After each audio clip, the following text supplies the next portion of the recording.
बीड जिल्ह्यातील मस्साजोग गावचे सरपंच संतोष देशमुख यांच्या अपहरण आणि हत्या प्रकरणामध्ये रोज नवनवीन खुलासे समोर येत आहेत। अशातच सीआयडी कडे असलेल्या पुराव्यानुसार आणि संतोष देशमुख हत्या प्रकरणात त्या 5 गोपनीय साक्षीदाराचे जबाब महत्त्वाचे ठरलेले आहेत। तिरंगा हॉटेलवरचं केलेलं जेवण आणि त्याच ठिकाणी देशमुखांच्या हत्येचा रचलेला कट यामुळे वाल्मिक कराडांच्या गळ्यात फास आणखी आवळला जाण्याची शक्यता आहे। सीआयडी कडे या प्रकरणातील सर्वोच्च महत्त्वाचे पुरावे मिळालेले आहेत। त्याचबरोबर चाटे सुदर्शन गुलेचा संवाद सुद्धा या जबाबात उल्लेख करण्यात आलेला आहे। कारण संतोष देशमुख यांच्या हत्येचा कट कसा आणि कुठे आणि कधी रचला हे सुद्धा स्पष्ट झालेलं आहे। तसेच वाल्मिक कराड, विष्णू चाटे, सुदर्शन गुले त्यांच्या टोळीची दहशत कशी आहे हे देखील या जबाबामधून स्पष्ट झालेलं आहे। चला तर बघूयात। नंबर 1, तिरंगा हॉटेलवर जेवण करताना गोपनीय साक्षीदार सोबत होता, त्यावेळी विष्णू चाटे आणि सुदर्शन गुले यांच्यामधील संवाद। नंबर 2, विष्णू चाटे, आम्ही कमवायचं आणि तुम्ही वाटोळे करायचे, स्वतःची इज्जत घालवली व आमची पण घालवली, तुला प्लॉट बंद करायला पाठवले होते, तो तुम्ही बंद केलेला नाही, उलट हात हलवत परत आलाय। नंबर 3, सुदर्शन गुले, आम्ही कंपनी बंद करायला गेलो होतो, तिथे संतोष देशमुख आला आणि त्याने आम्हाला कंपनी बंद करू दिली नाही, मस्साजोग गावातील लोकांनी आम्हाला हकलून दिले।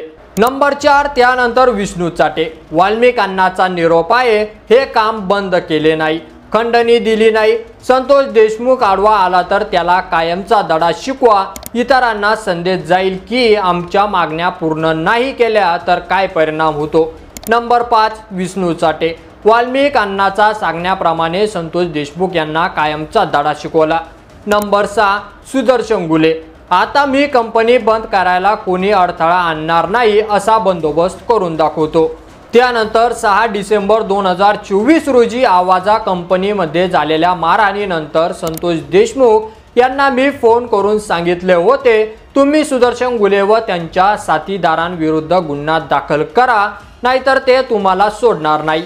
वाल्मिक कराडचे सर्व साथीदार नेहमी खंडणी मागतात, या अगोदर मलाही वाल्मिक कराड यांनी धमकी दिली होती, खोट्या गुन्ह्यामध्ये अडकवले होते। तसेच वाल्मिक कराड यांनी जिल्ह्यात आपले वर्चस्व राखण्याकरिता अनेक टोळ्या तयार केलेल्या आहेत। याच टोळ्यांच्या माध्यमातून तो अनेक कंपन्यांकडे खंडणी मागतो आणि खंडणी नाही दिली तर कंपनी बंद करतो, खंडणीसाठी अडथळा करेल त्याला मारहाण किंवा अपहरण करून मारहाण करत दहशत पसरवितो। दहशतीमुळे वाल्मिक कराड यांच्या विरोधात कोणी गुन्हा दाखल करत नाही, पोलीस ठाण्यात तक्रार दाखल करायला गेले तरी ती दाखल करून घेतली जात नाही। वाल्मिक कराड याला अटक केल्यानंतर ठिकठिकाणी आंदोलने झाले, हे त्यांच्याच टोळीतील लोक करतात। या गोपनीय साक्षीदाराने बापू आंधळे हत्या प्रकरणात वाल्मिक कराड यांच्या सांगण्यावरून विनाकारण अडकविण्यात आले, त्यामुळे तब्बल 90 दिवस बीड जिल्हा कारागृहात बंदी म्हणून राहावे लागले। वाल्मिक कराड यांची संपूर्ण जिल्ह्यात प्रचंड दहशत असून त्यांच्या सांगण्यावरून पोलीस ठाण्यात खोटे गुन्हे दाखल केले जातात। त्यांच्या टोळीतील लोकांनी गंभीर गुन्हे करून त्यांच्यावर गुन्हे दाखल होत नाहीत। वाल्मिक कराडांची दहशत असल्यामुळे लोक तक्रार देण्यासाठी ठाण्यात जायची हिंमत करत नाही। तसेच प्रतीक गुले व सुधीर सांगळे हे सुदर्शन गुले यास भाऊ मानत होते, त्याला भावा म्हणून बोलायचे। तिघांची गावात व परिसरात मोठी दहशत आहे, तिघेही वाल्मिक कराड यांच्या सांगण्यावरून खंडणी गोळा करायचे काम करतात।